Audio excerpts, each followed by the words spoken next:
Okay. അപ്പോൾ next step എന്ന് പറയുന്നത് കണ്ടീഷണൽ പാറ്റേൺ ബേസ് കൺസ്ട്രക്ട് ചെയ്യാം.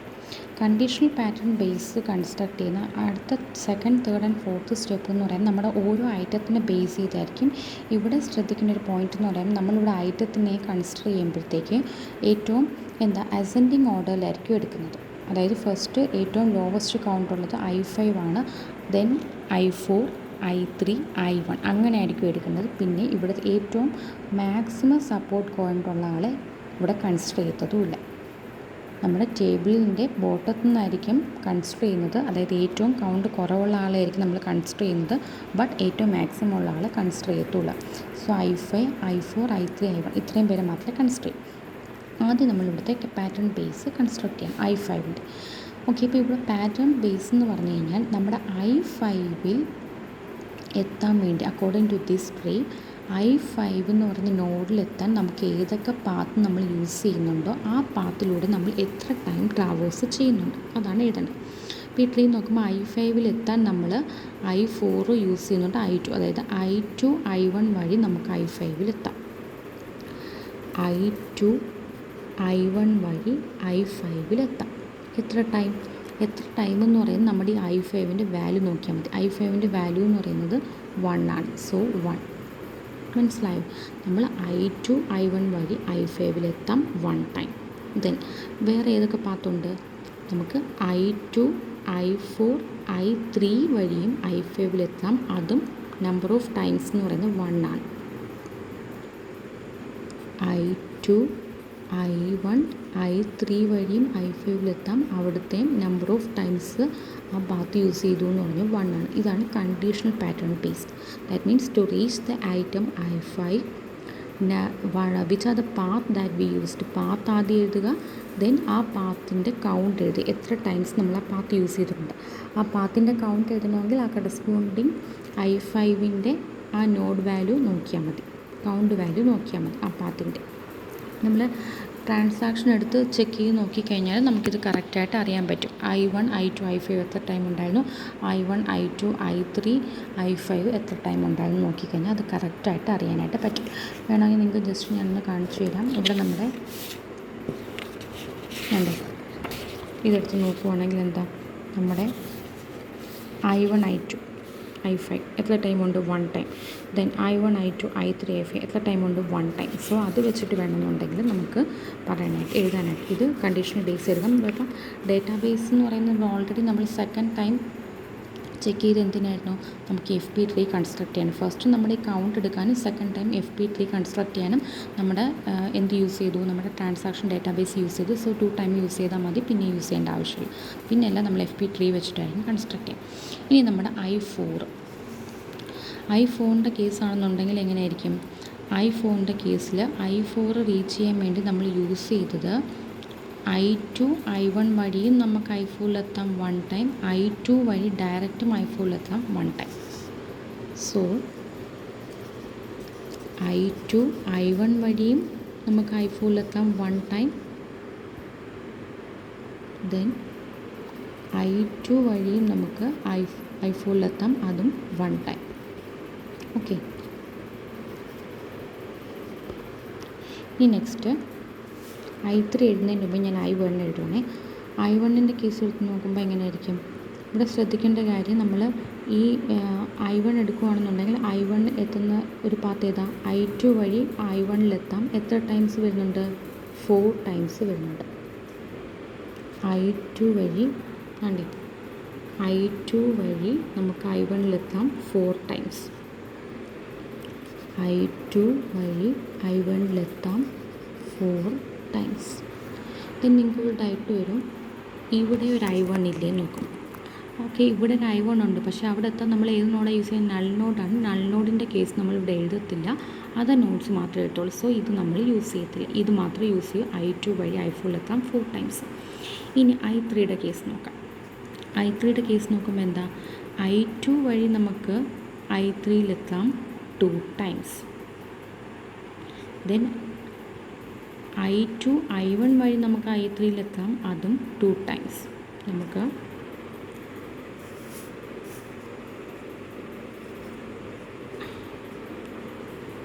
I2, I1 വഴി I3 I2 I1 വഴി I3 അത് 2 ടൈംസ്. ദെൻ നെക്സ്റ്റ് എന്താ, I2 വഴി ഡയറക്റ്റ് I3 അതും 2 ടൈംസ്. ദെൻ വേറെന്താ, ഇവിടെ ഈ ലെഫ്റ്റ് സബ് ട്രീ ആയിരുന്നു ഇപ്പം നമ്മൾ എഴുതിയ രണ്ടെണ്ണം. ഇത് ഇനി റൈറ്റ് സബ് ട്രീയിലത് ഇത് മാത്രമേ ഉള്ളൂ. ഇത് ആദ്യമായിട്ടാണ് നമ്മൾ എഴുതാൻ പോകുന്നത്. I1 വഴിയും I3 അതും 2 ടൈംസാണ്. ഓക്കെ, ഇനി ഇവിടുത്തെ മാത്രം പ്രത്യേകത, ഇത് രണ്ടും നമ്മുടെ ലെഫ്റ്റ് സബ് ട്രീയുടെയാണ്, ഇത് റൈറ്റ് സബ് ട്രീയുടെയാണ്. അതെടുത്ത് പറയാൻ കാരണം നമുക്ക് അടുത്ത സ്റ്റെപ്പിൽ അത് സെപ്പറേറ്റ് ചെയ്ത് എഴുതണം. ഓക്കെ, അപ്പോൾ ഇത് മനസ്സിലായോ? നമ്മുടെ ഓരോ ഐറ്റത്തിലും എത്താൻ എക്സ്ക്ലൂഡിങ് ദ ഹയസ്റ്റ് കൗണ്ടുള്ള ഐറ്റം മാറ്റി ബാക്കിയുള്ള ഓരോ കൗണ്ടിലും എത്തുന്നതിന് വേണ്ടി നമ്മളെടുക്കുന്ന പാത്താണ്. ആ പാത്ത് എത്ര ടൈം യൂസ് ചെയ്തു, ആ പാത്ത് എത്ര ടൈം യൂസ് ചെയ്തു എന്ന് അറിയണമെന്നുണ്ടെങ്കിൽ നമ്മുടെ ആ കറസ്പോണ്ടിങ് ഐറ്റത്തിനകത്തുള്ള വാല്യൂ ചെക്ക് ചെയ്താൽ മതി. ഓക്കെ, അങ്ങനെ നമ്മൾ conditional pattern base second step കഴിഞ്ഞു. ഇനി നെക്സ്റ്റ് സ്റ്റെപ്പ് എന്ന് പറയുന്നത് conditional FP tree according to each ആയിട്ട് നമ്മൾ കൺസിഡർ ചെയ്യണം. കണ്ടീഷണൽ FP ട്രീ എന്ന് പറഞ്ഞാൽ ഒന്നുമില്ല, ഈ പറഞ്ഞ ഐറ്റംസൊക്കെ ഇവിടെ എത്ര ടൈം വന്നു എന്ന് എഴുതുവാണ്. അപ്പോൾ ഇവിടെ നമുക്കുള്ളത് I2 ഉണ്ട്, I1 ഉണ്ട്, I3 ഉണ്ട്. അപ്പോൾ I2 നമുക്കിവിടെ ഈ കണ്ടീഷണൽ പാറ്റേൺ ബേസിൽ എത്ര ടൈം വന്നിട്ടുണ്ട്, ഇവിടെയും വന്നിട്ടുണ്ട്. So 2 times. അതായത് ഈ കൗണ്ട് നോക്കും, ഇവിടുത്തെ കൗണ്ട് 1, ഇവിടുത്തെ I2ൻ്റെ count 1, so 2 times. So I2 2 times. Then ഇവിടെ ഒരു ആംഗുലർ ബ്രാക്കറ്റ് കൊടുക്കണം. ഇനി I1 ഇവിടെ ഉണ്ട്, അത് 1, ഇവിടെ I1 ഉണ്ട്, അത് 1, സോ I1ഉം 2 ടൈംസ്. അതായത് നമ്മൾ ഇവിടെ എവിടെയൊക്കെ പ്രസൻറ്റ് ചെയ്തിട്ടുണ്ട് അതിൻ്റെ കൗണ്ടിൻ്റെ വാല്യൂ കൂടെ ചേർത്തിട്ടാണ്. ദെൻ I3 ഉണ്ട് 1 ടൈം. ഇവിടെ നമ്മൾ മിനിമം സപ്പോർട്ട് കൗണ്ടായിട്ട് എടുക്കുന്നത്, നമുക്ക് 2 വേണം. അതായത് അറ്റ്ലീസ്റ്റ് 2 ടൈംസ് എങ്കിലും പ്രസൻറ്റ് ചെയ്യണം. ഇവിടെ I3 എടുത്ത് നോക്കുകയാണെങ്കിൽ 1 ടൈം മാത്രമേ പ്രസൻറ്റ് ചെയ്യുന്നുള്ളൂ, സോ അത് നമ്മൾ കൺസിഡർ ചെയ്യത്തില്ല. ഇനി അടുത്തെടുത്ത് നോക്കുമ്പോൾ എന്താ, I1 ഇവിടെയും ഉണ്ട് 2 ടൈംസ്. I2 ഇവിടെയും ഉണ്ട് 2 ടൈം വരും. I1 എന്ന് പറയുന്നത് ഇവിടെ മാത്രമേ ഉള്ളൂ, അതിൻ്റെ വാല്യൂ 1 ആണ്, അതിനെ നമ്മൾ എടുക്കത്തില്ല. So I2 2 times. Then last ഇവിടെ I2 മാത്രമേ ഉള്ളൂ, അത് 4 ടൈംസ്. ഇനി ഇവിടെ ഈ I3ക്ക് കറസ്പോണ്ടിങ് എടുക്കുമ്പോൾ ലെഫ്റ്റിൻ്റെയും റൈറ്റിൻ്റെയും സെപ്പറേറ്റ് ആയിട്ട് വേണം എടുക്കാൻ. സോ സെപ്പറേറ്റ് എടുക്കുമ്പോൾ ആദ്യം എന്താ, ഇവിടെ I2ന് ഇവിടെ 2, അപ്പോൾ തന്നെ ടോട്ടൽ 4. I2ൻ്റെ 4. ദെൻ ഇവിടെ ഒന്നും കൂടെ ഉണ്ട്, I2ൻ്റെ 4. Then I1 2. സോറി, ഇവിടെ നമ്മൾ ഈ ഫസ്റ്റ് കേസിൽ ഇവിടെ ഈ ബ്രാക്കറ്റ് സ്ക്വയർ ബ്രാക്കറ്റ് ഇവിടെ മാത്രം മതി കേട്ടോ, നടുക്ക് കോമയാണ്.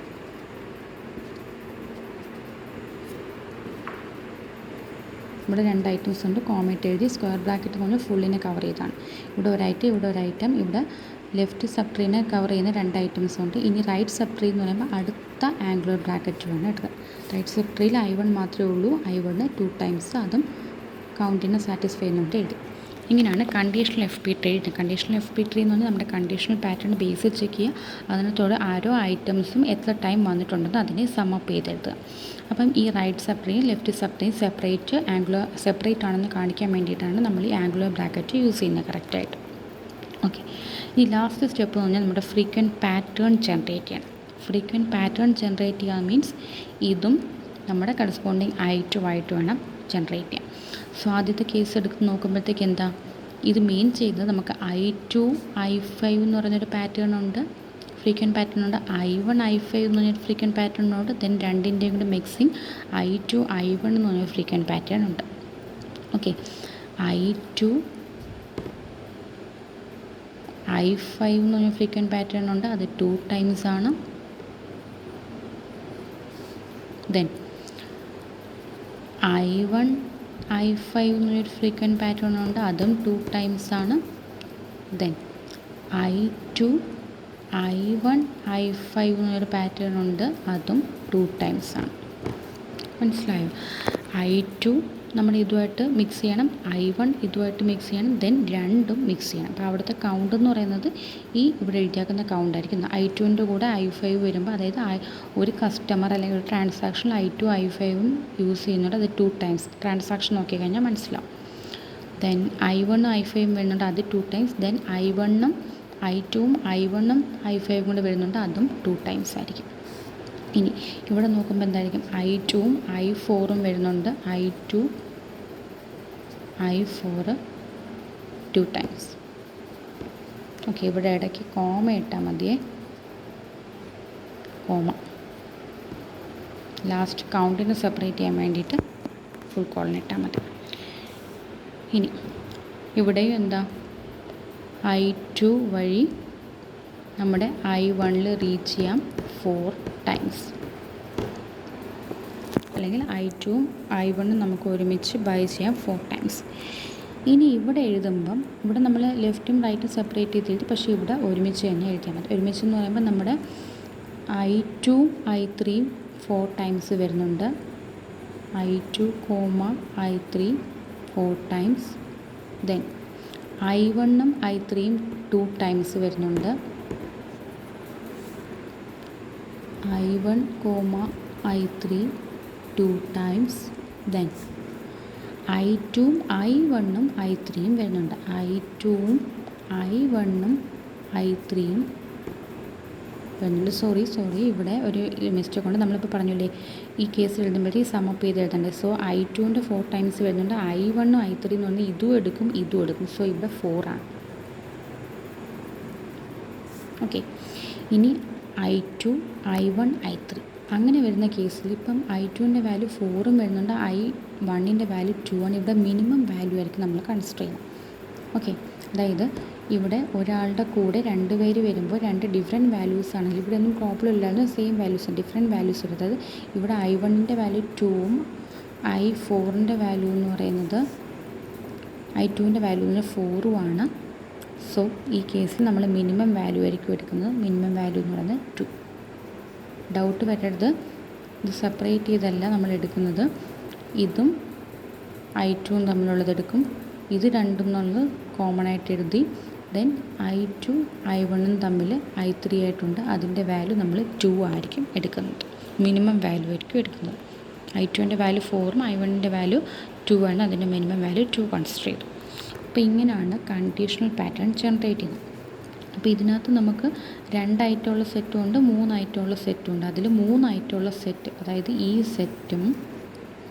സെറ്റും ആയിരിക്കും നമ്മൾ എടുക്കുന്നത്. ഇത് തന്നെയാണ് നമുക്ക് എപ്രയോറി അൽഗോരിതത്തിലും കിട്ടിയ 2 സെറ്റുകൾ ലാസ്റ്റ് L3യിൽ. ബട്ട് മറ്റേതിനെ വെച്ച് നോക്കുമ്പോൾ ഇവിടെ ഒരുപാട് ഹ്യൂജ് സെറ്റോ അല്ലെങ്കിൽ ഡേറ്റാബേസ് കമ്പാരിസണോ ഒന്നും ഇല്ല. സോ ആദ്യം FP3 കൺസ്ട്രക്ട് ചെയ്യുക, ദെൻ ആ FP3നെ നോക്കിയിട്ട് നമ്മൾ കണ്ടീഷണൽ പാറ്റേൺ ബേസ് കൺസ്ട്രക്ട് ചെയ്യുക for each item except the item having highest support count. I2 എടുക്കില്ല. Then conditional FP3 third step എന്ന് പറയുമ്പോഴത്തേക്ക് ഈ ഐറ്റം ഇവിടെ പ്രസൻ്റ് ആയിട്ടുള്ളതിൻ്റെ കൗണ്ട് വെച്ചിട്ടാണ് എഴുതുന്നത്. അപ്പം ഇതിൽ ഈ ഒരു I3യുടെ കേസിൽ മാത്രമേ ഒരു ചേഞ്ച് ഉള്ളൂ. I3യുടെ കേസിൽ നമുക്ക് ഒന്ന് ലെഫ്റ്റ് സബ് ട്രീയും ഉണ്ട്, റൈറ്റ് സബ് ട്രീയും ഉണ്ട്. സോ അവിടെ മാത്രം അതിനെ രണ്ടിനെ സെപ്പറേറ്റ് ചെയ്ത് എഴുതാം. ദെൻ ലാസ്റ്റ് പാറ്റേൺ ജനറേറ്റ് ചെയ്യുന്ന കേസിൽ നമ്മുടെ ഈ ഐറ്റംസ് നമ്മുടെ കറസ്പോണ്ടിങ് ഈ ഐറ്റം ആയിട്ട് മിക്സ് ചെയ്ത് വേണം എഴുതാൻ. അപ്പോൾ ആദ്യത്തെ കേസിൽ I2 I5 എഴുതണം, I1 I5 എഴുതണം, I2 I1 I5 എഴുതണം. ഇനി സെക്കൻഡ് കേസിൽ I2 I4 എഴുതണം, ഫോർത്ത് കേസിൽ I2 I1 എഴുതണം, തേർഡ് കേസിൽ I2 I3 എഴുതണം, I1 I3 എഴുതണം, I2 I1 I3 എഴുതണം. അപ്പോൾ ഈ കേസിൽ നമ്മൾ എഴുതുമ്പോൾ I2 I3 എഴുതുമ്പോൾ 4, I1 I3 എഴുതുമ്പോൾ ഈ രണ്ടും കൂടെ ചേർത്തുള്ള 4 എഴുതും. ദെൻ I2 I1 I3 എഴുതുന്ന കേസിൽ, അതായത് 2 പേരുടെ കൂടെ ഇയാളുണ്ട്, ഇയാളുടെ കൂടെ ഒറ്റയ്ക്ക് ഇയാളുണ്ട്, ആ കേസിൽ നമ്മൾ ഈ മിനിമം വാല്യൂ 2 ആയിരിക്കും കൺസിഡർ ചെയ്യുന്നത്. ഓക്കെ. അപ്പോൾ ഇങ്ങനെയാണ് FP ഗ്രോത്ത് അൽഗോരിതം വർക്കൗട്ട് ചെയ്യുന്നത്. അപ്പോൾ അതിൽ ലാസ്റ്റ് നമുക്ക് ഫ്രീക്വൻറ്റ് പാറ്റേണിൽ എന്തൊക്കെ കിട്ടിയിട്ടുണ്ടോ 2 ഐറ്റം സെറ്റും ഉണ്ട്, 3 ഐറ്റം സെറ്റും ഉണ്ട്. അതിൽ 3 ഐറ്റം സെറ്റായിരിക്കും നമ്മൾ സ്ട്രോങ് അസോസിയേഷൻ റൂളായിട്ട് കൺസിഡർ ചെയ്യുന്നത്.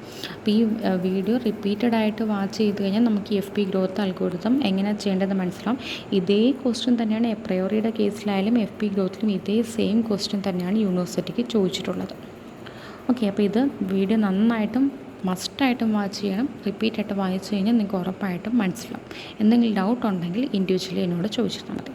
Okay, thank you. ഇതോടുകൂടി നമ്മുടെ 5th മൊഡ്യൂളിലെ ടോപ്പിക്സ് എല്ലാം കഴിഞ്ഞിട്ടുണ്ട്. Apriori algorithm, FP growth algorithm, then introduction to clustering, types of clustering methods. അതിൽ ഫസ്റ്റ് മെത്തേഡായിട്ടുള്ള പാർട്ടീഷൻ മെത്തേഡിൽ K മീനും K മെഡോഡ്. ഇനി 6th മൊഡ്യൂളായിരിക്കും നെക്സ്റ്റ് വീഡിയോയിലൂടെ നമുക്ക് ഡിസ്കസ് ചെയ്യാം. Okay, thank U.